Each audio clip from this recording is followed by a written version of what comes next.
Dans cette dernière partie du chapitre, on va voir qu'est-ce que ça fait quand on a un mouvement sur un plan incliné. Considérez deux cas extrêmes. Supposons que vous faites juste rouler une bille sur une table horizontale. Ben ça va être un MRU, mouvement rectiligne uniforme. Il n'y a pas d'accélération. L'accélération est nulle. À l'inverse, si vous laissez rouler une bille sur un mur vertical, ben l'accélération va être, dans le fond, moins 9,8 mètres par seconde carré parce que vous êtes en chute libre. Fait que ça, c'est comme les deux cas extrêmes. S'il n'y a aucune pente, l'accélération est nulle. Ça va juste aller à la vitesse constante. Si la pente est de 90 degrés, ben là, vous êtes en chute libre. Votre accélération, c'est moins 9,8. C'est la plus grande accélération que vous pouvez avoir due à la gravité. Maintenant, ce qu'on va voir, c'est qu'est-ce qui se passe entre ces deux extrêmes-là. Fait que supposons qu'on a un plan incliné qui est orienté, mettons, à 45 degrés, puis qu'on laisse rouler une bille le long de cette plan incliné-là. Ça va être quoi son accélération? Ou encore, si vous faites du ski, vous êtes sur une pente de, mettons, 20 degrés, ça va être quoi votre accélération? C'est ça la question qu'on cherche à répondre. Pour que ce soit clair, c'est quoi un plan incliné? Un plan incliné, c'est une surface plane pour laquelle une des extrémités est plus haute que l'autre. Comme ce qui est illustré ici sur le schéma. Si on est sur une piste de ski, aussi c'est en fait une sorte de plan incliné. La différence, c'est que sur une piste de ski, l'inclinaison n'est pas constante. Donc en fait, voici ici la réponse. L'accélération sur un plan incliné, ça va être G sin θ. Donc G, qui est notre 9,8 mètres par seconde carré, fois sinus de... Ça, c'est θ, ça représente... C'est la variable qu'on utilise pour représenter les angles. Alors, ça s'écrit simplement comme ça. Donc, c'est comme un O avec une barre au milieu, une barre horizontale. Et ça se prononce comme ceci. θ. C'est une lettre grecque. On utilise souvent des lettres grecques en physique de manière à... Parce que si on utilisait toujours juste les lettres de l'alphabet ordinaire, on réutiliserait constamment les mêmes lettres et ça créerait beaucoup de confusion. Fait que c'est utile d'aller utiliser des lettres grecques pour avoir accès à plus de lettres, si vous voulez. Déjà, on avait vu la lettre grecque delta pour dire une différence. Alors, voici maintenant notre deuxième lettre grecque, c'est θ. Très important de l'appeler par son vrai nom, appelez-la pas O, parce que ça va créer beaucoup de confusion si vous faites ça. C'est vraiment θ. Alors, quand on a des angles, généralement, on va toujours utiliser cette variable-là. Maintenant, si on analyse un peu cette équation-là, ce que ça veut dire, c'est que si on est à un angle de 0 degré, voyons ce que ça va donner. Donc, si on est à un angle de 0 degré, c'est comme si on est sur une surface horizontale. Ça veut dire que l'accélération, ça va être 9,8 mètres par seconde carré fois sin de 0 degré. Sin de 0 degré, ça donne 0. Donc, en fait, votre accélération avec un angle d'inclinaison nul, elle est nulle. L'accélération est nulle.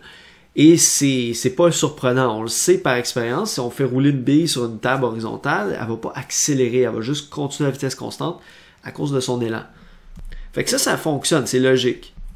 Regardons maintenant le deuxième exemple extrême. Si l'angle d'inclinaison est de 90 degrés, à ce moment-là, l'accélération serait égale à 9,8 mètres par seconde carré fois sin de 90 degrés. Sin de 90 degrés, ça donne 1. Donc, en fait, ça donnerait 9,8 mètres par seconde carré. Puis encore une fois, c'est logique. Parce que si vous êtes sur un angle de 90, vous êtes en fait en chute libre. Donc, effectivement, votre accélération va être 9,8 mètres par seconde carré. Maintenant, faisons un exemple qui est comme un entre-deux. Supposons qu'on a un angle de 28 degrés. Ça serait quoi l'accélération de l'objet sur ce plan incliné-là? Donc 9,8 fois sinus de 28, ça donne 4,6 mètres par seconde carré. Fait que ça fonctionne si la résistance de l'air est négligeable. Si l'objet roule sans résistance ou si un objet glisse sans résistance significative. Comme par exemple un skieur sur une piste de ski. Une petite capsule ici à la fin qui est intéressante, la physique au quotidien. Des fois, on n'a peut-être pas l'impression, mais la physique, ça a des ramifications dans notre quotidien sans même qu'on s'en rende compte. Prenez par exemple une manette de jeux vidéo comme mettons la console Wii de Nintendo. on peut comme jouer au tennis avec la manette, puis la manette comme peut décoder nos mouvements. Autrement dit, à quel point est-ce qu'on est en train de frapper vite ou si on frappe lentement, puis l'angle à laquelle on est en train de frapper. Mais comment la manette fait pour savoir ça? La vitesse à laquelle vous êtes en train de la promener, ben c'est grâce à des accéléromètres. Fait qu'à l'intérieur de la manette, il y a des accéléromètres qui mesurent l'accélération.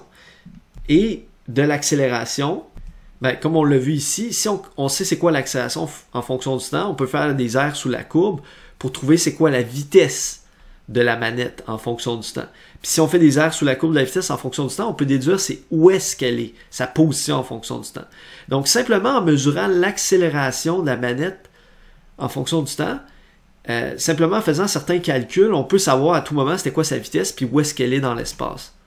De sorte à ce que si vous swingez votre manette plus vite, c'est comme si vous donniez un coup de raquette. Mettons que vous jouez au tennis, c'est comme si vous donniez un coup de raquette plus rapide sur la balle. Donc, sur le jeu, la balle va être envoyée plus loin. Donc, la raison que vous pouvez jouer à Mario Tennis, en fait, c'est grâce à ça, en fait. C'est grâce à la physique qu'on peut faire des applications comme ça. Un autre exemple, c'est si vous prenez une montre connectée, il y a sur les montres connectées ou les montres de sport, souvent, il y a un podomètre qui permet de savoir combien de pas j'ai fait pendant ma journée. Et ça, en fait, c'est aussi grâce à des accéléromètres qu'on peut savoir ça. Parce que, dans le fond, à chaque fois que vous faites un pas, vous avez comme, tu sais, il y a comme un moment où est-ce que vous accélérez vers le bas, puis après ça, au moment où vous mettez le pied sur le sol, là, vous avez une accélération vers le haut. Fait que la montre peut détecter ces accélérations-là, puis à chaque fois qu'elle détecte ce pattern-là d'accélération, comme vers le bas, puis après ça, accélération vers le haut, ben, elle sait qu'il y a un pas qui a été fait, fait que là, elle compte un pas. Encore un autre exemple, c'est quand vous utilisez la caméra de votre téléphone, sans même le savoir, vous utilisez les notions d'accélération. En fait, votre téléphone l'utilise.